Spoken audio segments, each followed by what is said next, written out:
Хай, хүүгээ цэцэрлэгт нь хүргэж гээ. Өнөөдөр 9 сарын 10 Хятадуудын багш нарын баярын өдөр. Гэхдээ баярын өдөр ч гэсэн багш нарт нь бэлэг өгч болохгүй. Яг хахуул гэх нь цаашин гэхдээ ямар ч гэсэн тийм эргээр бодогддгүй юм. Бэлэг өгсөн ч гэсэн багш нар нь авахчгүй. Хүүхэд нь ч юу байдалд ороод, эцэг нь ч юу байдалд ороод, багш нь ч юу байдалд ороод ер нь хэрэггүй. Ер нь ихтэй хятад өгдөггүй. Өгөхийг ч зөв гэдэггүй, өгүүлдэгчгүй. Яг нэг багш нарын баяраар ингээд багш нар нь үүдэндээ зогсчоод сургуульч бай, цэцэрлэгч бай хүүхдийг ерөөсөө ингээд бэлэгтээ оруулахгүй, бэлэг мэлэг ч юм уу эсвэл ингээд цэцэг бариад орж байгаа хүүхдүүдийг надад аав ээжтэй өгөөд явуул гэд тэгээд тийм билээ. Их сургуульд ч ялгаагүй багш нар нэг бэлэг авдаггүй юм. Өглөөр авахгүй юм үнтэй юм бол авахгүй гэд.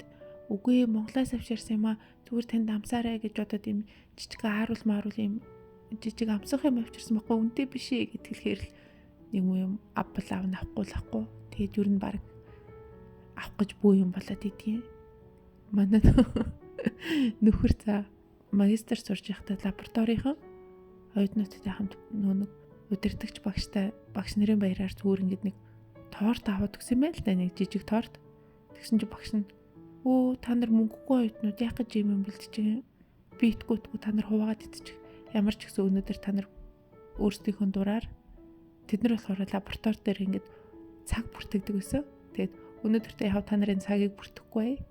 Та нар тэгээд натгаа тортоо сайхан хуваагаа идэрээ за гэдгийг гараа өгсөн гэсэн. Урамгүй за. Мэргэжил бүхэн сайхан ч миний хувьд бол багш мэргэжил хамгийн сайхан. Би ер нь багшлахыг аюу хүсдэг байсан. Багын мөрөөдөл маань багш болох.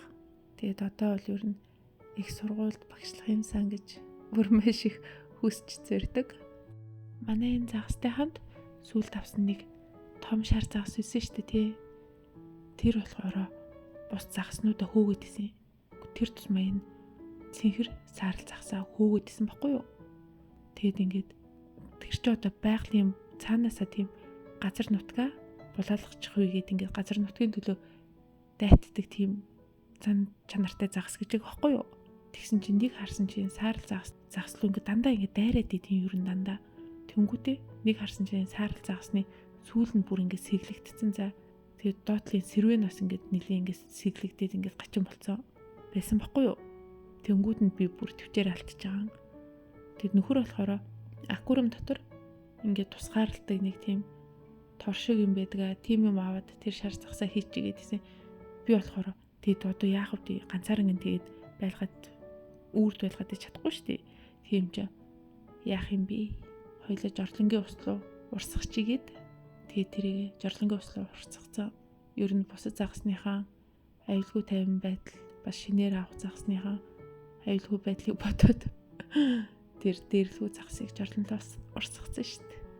За би өнөөдөр сургууль орж бүртгэлээ хэлэх хэвээр бид нэр сар болгон сургууль дээр очиж бүртгэл хийлэгдэг байхгүй. Тэр нь юуных вэ гэхээр тэтгэлгийн оюутнууд Бээжинд байгаагаа одоо батлаад сургуультай сурч байгаа гэдгээ батлаа сар болгон бүртгэлээ хийлгэснээр стипендийнх мөнгө ордог байхгүй юу?